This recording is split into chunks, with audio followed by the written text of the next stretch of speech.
Many people on questions about God answer like this. While discussing that, the existence of which can neither be proven nor disproved by logic. Indeed cannot. However, everyone inside of them gives an answer though, and the consequences of each answer have impact on the person's whole life. On the attitude towards God, serious impact has the environment in which the person is growing. In a society of atheists, the majority of children will become atheist. In a society of people who trust God, children that trust God. In a society of agnostics, agnostics, and so on. Some atheists believe their position to be the most constructive, since they allegedly do not believe in that which cannot be proven. However, they believe in the absence of God, something that is neither proven.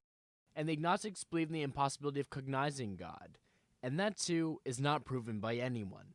In other words, the question is not to believe or not to believe, but in what to believe into. In our surrounding worlds, one can see the hierarchy of the intellect, mineral worlds, flora, fauna, and man. The intellect of the lower level cannot fully understand the next highest one.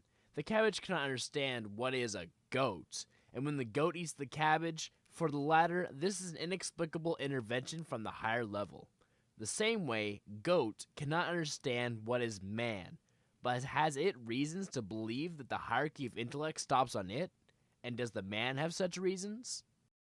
In the world, the more complex the system is, the more powerful the intellect is needed to build it. To carry a stick to the anthill, there's need an intellect of an X power. To build a bird's nest, a more powerful one. To complete the children's building set, an even more powerful. To design the ISS, and even more. This principle is universal for systems of any scale. Then why do we believe the most complex system of those known to man, the universe, is designed and managed without the participation of the highest intellect? Isn't it a logical fallacy? On the answer to this question will depend our whole life.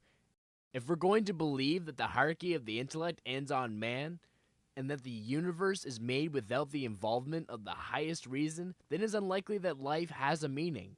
It can be suddenly interrupted, and one's own senseless existence can be lived at will. The result will remain the same. If we're going to believe that the hierarchy of the intellect continues above us, then the hierarchically highest architect has a plan by which his creation is developing. A good architect necessarily grants every element of the system, man included, with goals, and the means to achieve them. And because the man has been given the intellect and the freedom of choice, then he can independently define his own goals and fill life with the purpose of their implementation. If life's goals and the means are defined by man in harmony with himself, the society, and the creation, and the person has the will to achieve them, then the goals will be implemented. Only the question is in trusting the hierarchically highest intellect. Trust that provided by him potential and the capabilities will meet our own benevolent aspirations.